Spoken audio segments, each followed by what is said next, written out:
Applause for this space epic.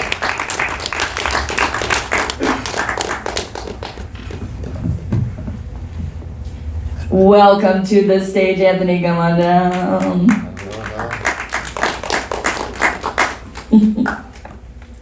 Please introduce yourself for our audience. My name is Anthony Ferraro, writer, director, Starfisher. And we were absolutely transported to the stars tonight. Thank you. So I wore the glitter eye makeup partially in tribute to this epic. I love it. One of the great big announcements I want to give off the top is that you won the Filmmakers Award for Outstanding Writing in Sci-Fi. Congratulations, everybody. Give them the round of applause who deserves. I keep calling this a space epic because that's exactly what it was. And we all know, if anybody is even slightly a fan of this kind of sci-fi, it involves so much world building, a lot of lingo, as you know, we were following our own kind of language and labels of kind of this sea of stars out there. So how long did it actually take you to develop the story that surrounded this one? To develop the story wasn't that long because it's my interpretation of Old Man in the Sea, Moby Dick. Moby Dick. So the time it took was to like, how do I frame it? Yeah. In science fiction. Nice. So, yeah, and that was the first time I've ever did some kind of adaptation. So. Really? Okay. It didn't take that long, but it's because with these kind of films we work on no budget, so it's like, I mean, I can only speak for myself. So it's probably a year or two that you're futzing. And you're very experienced in this. I mean, you have an entire YouTube channel, Create Sci-Fi, where you're educating people. You're telling people how to do the same things that you do. Some of your most popular stuff is that shipbuilding. Yeah. So those ships that we saw up there, you built them. Those ones are digital. Oh, really? And other projects I've done, like this 70s Star Wars practice. They actually, knowing that you built the idea was to make it not look slick. It does. It looks like you're pulling right from the playbook of Star Wars. Yeah. Those physical. Thank you. Those physical models. I was curious, because you're so prolific online, do you get to have or see any of the creations of some of your followers, or at least get feedback in the comments? Go ahead. There's a great channel on YouTube called Dust. Yes, and that's exclusively sci-fi shorts, and they have like 3 million subscribers, so it's a great venue. And then they have a horror one called Alter. So so that's kind of my where I see what everybody's doing. Okay. In the sci-fi shorts. So it's kind of a broad view. So that, and then these festivals. I was talking to Christian earlier the other day, where I live in Los Angeles and I have 2 or 3 of my closest weekly collaborators in LA I met at some festival in some other state. Oh my God. So it's definitely these festivals where. Geez, collaborating across space and time and the internet and festivals. No, we're all in LA, but we had to go to festivals in another state to meet each other. We didn't meet in LA, we met in some festival in Utah. Yeah, so I mean, okay, so besides the stars of the film, which was you and Dawn, Yes. one of the biggest stars, in my opinion, was the set, both inside and outside this ship. Right, yeah. Okay, we talked a little about the outside of the ship. Tell me about how, because if I'm not mistaken, I'm seeing a lot of physical surrounding environment, and then overlaying of some special effects, digital right screens. Yeah, that's intentional. So I make all the props and costumes for my things, and then I make the major set pieces. But what I've done for the past 6 or 7 years living in Los Angeles is there's a lot of these standing sets. Mm-hmm. So what I've done 3 times now is I'll visit a standing sci-fi set that sort of people rent for Instagram content or for short films. Mm-hmm. And I'll sort of spend some time on those sets, and then I'll write my script around that set.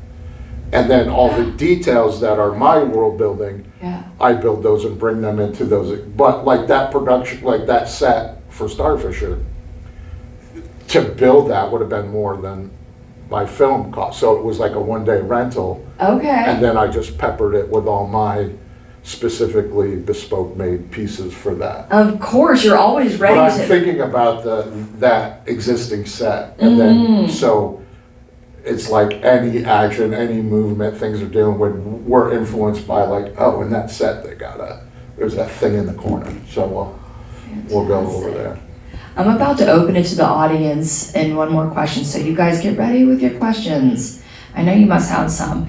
I actually, scrubbing through your YouTube channel a little bit, I saw one of your Star Wars, fan. So everybody, all filmmakers have like, Yeah. during COVID, I did blah, blah, blah.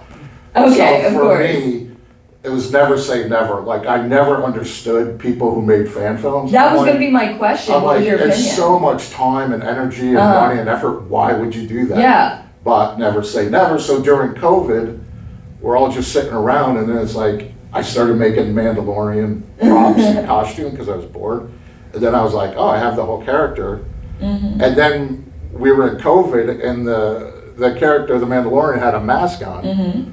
So I was like, oh, we can just go out in the desert and make a Star Wars film. And because it's Star Wars and it was during COVID, I had just more than enough people that volunteered their time. Yeah. Because it's like, it's Star Wars, so it's not like, it's not gonna make me any money or anything. Right. It's just for something to do during COVID. And then some really talented people that usually are not free were like, yeah, yeah, I'll do that. Okay, so they were free because they were like COVID. Because they were in lockdown.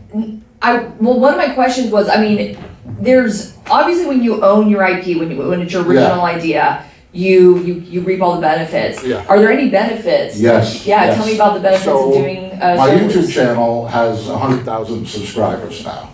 So out in the world now, when I'm pitching my feature projects, YouTube is a buzz thing now. So the Star Wars fan film brings me more eyeballs than anything. So while I can't monetize it, I get so many subscribers. The microphone's in your beard. That's what's going on. So many subscribers to my channel just from that's more valuable than like if I got a couple $100 from ad revenue from YouTube. So you would say it's kind of the fishing reel, the fishing line that reels people in. Yeah. And then Thank you out there. I do want to turn it to the audience because I mean there was so much production that went into this. I know you guys have to have some questions. Go ahead right How there. did you do the creature? How did you make the creature? The creature was digital, and like this was very low budget. So typically I have a couple of VFX artists that I work with, and I had no budget for this, so I had to do it myself. So with no budget, there's 3D assets that you can purchase from different companies, and then you kind of just customize them to make them a little more bespoke. So the short answer is that creature is out of the box, and I just put like an elephant skin on it to make it different. But it's all digital. But the eyeball was in camera, like when it's looking through the screen. That was on set. Where'd you find John? Backstage. Backstage. Okay, so he wasn't an old buddy that you just. Looks like it. No, yeah. No, because it's like, that's one, like, I consider all the time leaving LA because everything I do is remote now. But one thing is like the talent pool is like, I just went on Backstage. Yeah. And especially now, you get like really seasoned, very professional actors that are just available to work on like a micro agreement. Right. And you widen that net again, that fishing net, if you will. I'm full of them, guys. So from Star Wars to Moby Dick, there was obviously so much film and literature inspo. But what I want to hear is if you can give me your Mount Rushmore of sci-fi films. I mean, it's not sci-fi films. Oh, okay. It's the Outlaw Josie Wales. Okay. The one that Clint Eastwood did. Excalibur, the Borman caliber from the 80s, Uh-huh. and then the 3 and 4 Musketeers by Richard Lester. Those 3 are like, that's my, There's 4 on Mount Rushmore. well, the 3 Musketeers and the 4 Musketeers. Oh.